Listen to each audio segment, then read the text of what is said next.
کوئی 10 سے 12-13 مہینے، تو اس میں یہ تھا کہ یہ تو سیدھا سیدھا آ رہا تھا کیبنٹ کے اوپر اور سیدھا سیدھا آ رہا تھا ای سی سی کے اوپر۔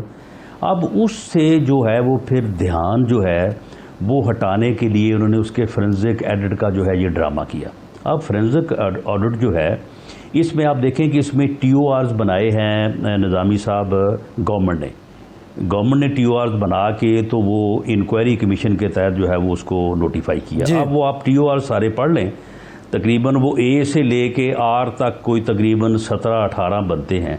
اس میں اس بات کا ذکر ہی نہیں ہے کہ جس فیصلے کی وجہ سے یہ سبسڈی دینا پڑی، جس فیصلے کی وجہ سے یہ قیمتوں میں جو ہے وہ یہ شروع ہوا بڑھنا قیمتوں کا، جس وجہ سے ساری یہ لوٹ مار ہوئی، اس کا ذکر ہی نہیں ہے۔ کوئی ٹی او آر ہی ایسا نہیں ہے کہ جو براہ راست اس فیصلے کو کویسچن کرے کہ وہ فیصلہ جو ہے وہ کس نے کیا، کیوں کیا، کس نے مینج کیا، کن لوگوں نے مینج کیا اور کس طرح سے جو ہے یہ لوٹ مار کا عمل ہوا، وہ ہے ہی نہیں پیچھے۔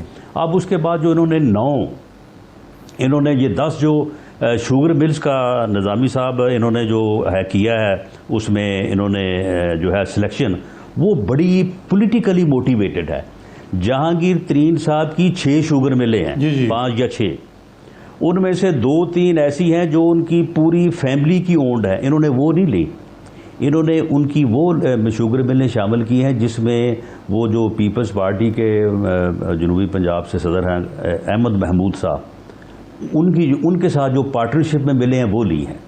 اسی طرح سے خسرو بختیار کی جو فیملی کی مل ہے، جس فیملی کی مل میں ان کی پوری فیملی جو ہے وہ شیئر ہولڈر ہے اور ان کے بھائی جو منسٹر ہیں پنجاب میں وہ تقریباً 25% شیئر کے حصے دار ہیں، وہ نہیں لی، وہ دوسری لی ہے جس میں جو ہے وہ مونس علائی اور یہ کیولی کے لوگ جو ہیں وہ اس میں جو ہے وہ حصے دار ہیں۔ اس طرح سے جو آڈٹ کرنا تھا، بھئی آڈٹ آپ ان لوگوں کی ملوں کا کریں جو پبلک آفس ہولڈر بھی ہیں، علاوہ وہ انہوں نے یہ کام بھی کیا ہے۔ آپ اپنا جو نصر اللہ دریشک ہیں ان کی وہ ساتھ ہی مل ہے Dera Ghazi Khan Indus sugar mill, وہ اس کو شامل نہیں کیا۔ اسی طرح سے وہ فہمیدہ مرزا ہیں، وہ اومنی والے تو آ گئے سندھ سے، تو وہ فہمیدہ مرزا کے خامد صاحب جو ہیں ذوالفقار میں ان کی ملیں وہ کدھر گئی ہیں، وہ جو ہے اس میں شامل نہیں کی۔ تو یہ فورینزک آڈٹ رپورٹ جو ہے یہ پولیٹیکلی مینجڈ تھی اور اس کو باقاعدہ طور پہ جو ہے اس سارے معاملے کو کور کرنے کے لیے جو ہے وہ رپورٹ تیار کی گئی، اور اب اس رپورٹ میں جدھر جانا تھا، جس کا جواب دینا تھا وہ جواب نہیں دیا، اور ادھر چلے گئے جی گنا یہ کھیت سے خریدتے ہیں، کھیت سے پھر ٹرالی میں رکھتے ہیں، ٹرالی کا وزن کم ہوتا ہے، وزن کے بعد پھر رسید چھوٹی دیتے ہیں، یہ کٹوتی کرتے ہیں، وہ یعنی رپورٹ جو ہے وہ شیطان کی آنت بنا دی ہے انہوں نے۔ وہ میرا خیال ہے کہ اس کے اوپر اب کوئی چلے گا تو اس کا کوئی سرا ہی نہیں آئے گا۔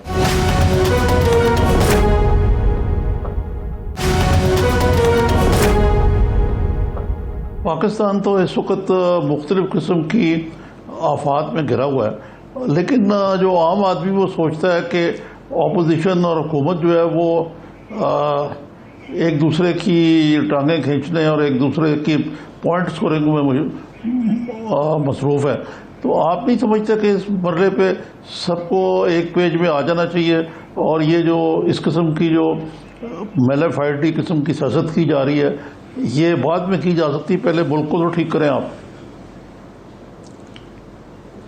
نہیں دیکھیں نظامی صاحب، بات یہ ہے کہ آج ہو سکتا ہے کہ اگر یہ پریس کانفرنس نہ ہوتی تو آپ آج ٹڈی دل کے اوپر بات کرتے، آپ آج کورونا کے کیسز بڑھ رہے ہیں اس کے اوپر بات کرتے، آپ جو ہے جو پی آئی اے کا طیارہ کریش ہوا ہے اس کے اوپر آپ بات کرتے، لیکن وہ یہ جو شیطان کی آنت ٹائپ جو یہ چینی رپورٹ آئی ہے، آپ دیکھ لیں کہ آج انہوں نے پریس کانفرنس کی ہے، پریس کانفرنس جو ہے وہ ہمیں گالیاں نکالی ہیں۔ اب ان گالیوں کا جواب جو ہے وہ آپ کو پتہ ہی ہے کہ میڈیا جو ہے وہ پھر جب اگر میں آپ کے خلاف کوئی بات کروں گا تو وہ آپ کو ڈھونڈ کے لے آئیں گے کہ ہاں جی بتائیں جی رانا ثناءاللہ نے آپ کے خلاف یہ بات کی، اب آپ کا کیا جواب ہے؟ تو لازمی بات ہے پھر آپ نے اس بات کا جواب دینا ہی دینا ہے۔ کیا میں کوئی خود سے ایم این اے بن کے جہاں وہاں پہ جا کے نہیں بیٹھ گیا. میاں شہباز شریف نے اپنے گھر میں اپنے آپ کو ایز اپوزیشن لیڈر نوٹیفائی نہیں کر لیا, نہ پیپلز پارٹی نے نہ جے جو آئی نے. ان کو لوگوں نے ووٹ دیے ہیں. لوگوں کے ووٹ دینے کے بعد ایک پارلیمانی جمہوری سسٹم کے تحت, جس سسٹم کے تحت یہ وزیر اعظم بنے ہیں, وزیر بنے ہیں, اسی کے تحت اپوزیشن لیڈر بنا ہے, اسی کے تحت جو ہے وہ اپوزیشن کے ایم این ایز بنے ہیں یا ایم پی ایز بنے ہیں. تو بھائی ان کو وہ کہتے ہیں ہم ان کو تسلیم ہی نہیں کرتے, ہم ان کے ساتھ بیٹھنے کو تیار نہیں, ہم ان کی بات سننے کو تیار نہیں ہیں, یہ تو ڈاکو ہیں, یہ تو چور ہیں, یہ تو برے ہیں. تو بات یہ ہے کہ اگر اب لوگوں نے الیکٹ کیا ہے تو پھر یہ میرا چوائس تو نہیں ہے کہ میں اپوزیشن لیڈر سے اس لیے بیٹھنے کو تیار نہیں ہوں, اس لیے بات کرنے کو تیار نہیں ہوں کہ میں اسے اچھا نہیں سمجھتا ہوں. وہ بھلے وہ مجھے اچھا سمجھے نہ سمجھے, مجھے اس سسٹم کی کمپلشن کے تحت مجھے اس کے ساتھ بیٹھنا ہوگا.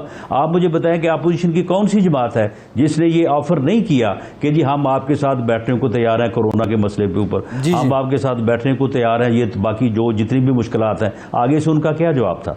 اس جواب کے اوپر جو ہے اگر جو سوسائٹی ہے, سول سوسائٹی جو ہے, میڈیا جو ہے, یا صاحب الرائے لوگ ہیں, اگر وہ اس کے اوپر جو ہے وہ پوری طرح سے اپنا اظہار کریں تو میں سمجھتا ہوں کہ ان کو مجبور کیا جا سکتا ہے.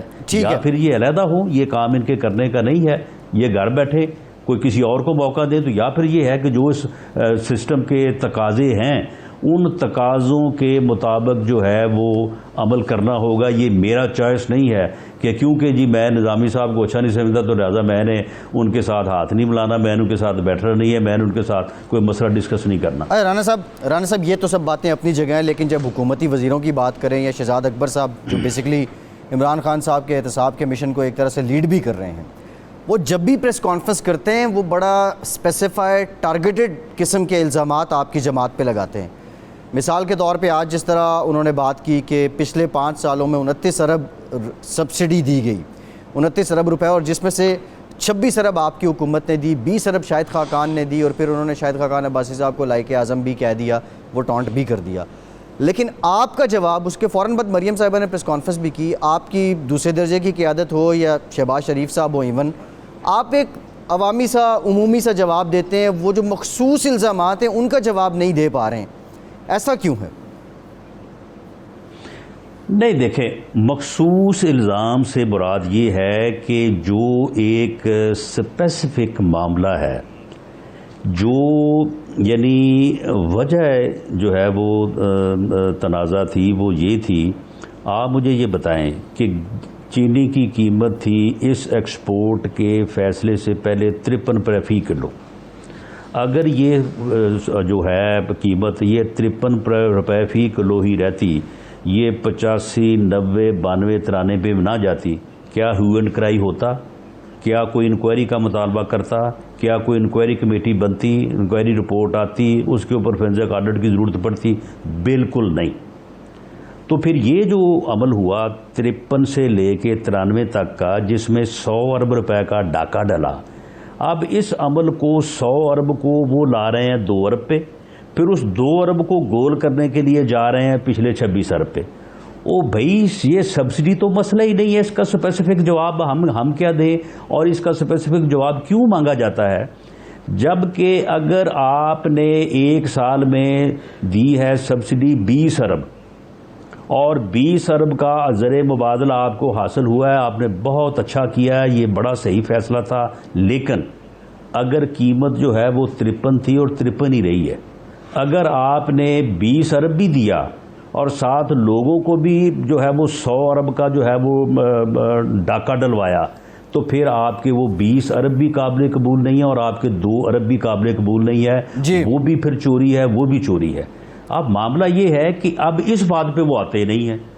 وہ 100 ارب کا جو ڈاکہ ہے, جو آپ خود آج انہوں نے کہا کہ چینی کی 1 روپے کی قیمت بڑھے تو 5 اتنے ارب روپے جو ہے وہ لوگوں کو نقصان ہوتا ہے. وہ جو نقصان ہے جو 100 سے بھی 150 ارب بنتا ہے, اس کے اوپر وہ بات نہیں کرتے. وہ آ جاتے ہیں 2 ارب کے اوپر, 2 ارب سے پھر چلے جاتے ہیں 26 ارب کے اوپر. او بھائی بتاؤ نا کہ جس سال 10 ارب کی دی گئی سبسڈی یا 20 ارب کی دی گئی, اس سال چینی کی قیمت جو ہے وہ وہی رہی, اس سال جو ہے سرپلس تھا. اگر سرپلس تھا تو وہ سبسڈی دینا اور ایکسپورٹ کرنا ضروری تھا. اگر وہ نہ ہوتا تو پھر یہاں پہ جو کسان ہے وہ غریب جو ہے وہ مارا جاتا. ٹھیک ہے. تو معاملہ یہ ہے کہ وہ جو اصل بات ہے اس کے اوپر نہ ہم فوکس کرتے ہیں اور نہ ہی اس کے اوپر وہ فوکس کرتے ہیں. وہ جدھر کو ہمیں چلاتے ہیں ہم ادھر کو چل پڑتے ہیں. ٹھیک ہے, ایک بریک لیتے ہیں. میں کہہ رہا تھا نظامی صاحب سے بھی کہ ہمیں اس طرح سے جو ہے وہ معاملات کو نہیں دیکھنا چاہیے. ٹھیک ہے رانا صاحب, ایک بریک لیتے ہیں. اس کے بعد یہ جو مڈ ٹرم الیکشن کی بات نون لیگ کی جانب سے سامنے آئی ہے, یا کیا کوئی یہ سیریس ڈیمانڈ ہے یا پھر ایک پولیٹیکل سٹیٹمنٹ ہے؟ بریک کے بعد اس پہ بات کرتے ہیں.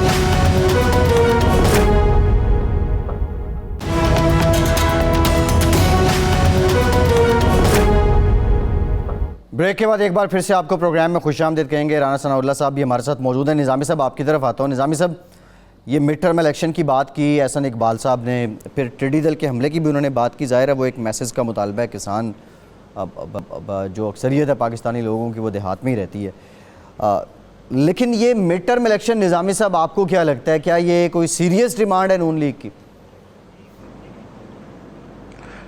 میرا نہیں خیال, یہ تو رانا صاحب ہی جواب دے سکتے ہیں, لیکن میرا سوال یہ ہے کہ اس وقت شہباز شریف صاحب واپس تو آ گئے ہوئے ہیں, لیکن وہ اس وقت تو انہوں نے اپنے آپ کو آئسولیٹ کر لی, لیکن اس سے پہلے بھی وہ بالکل الگ تھلگ اپنے کمرے میں براجمان رہتے ہیں اور عملی طور پر وہ ان کی سیاست بیانات تک محدود رہی ہے.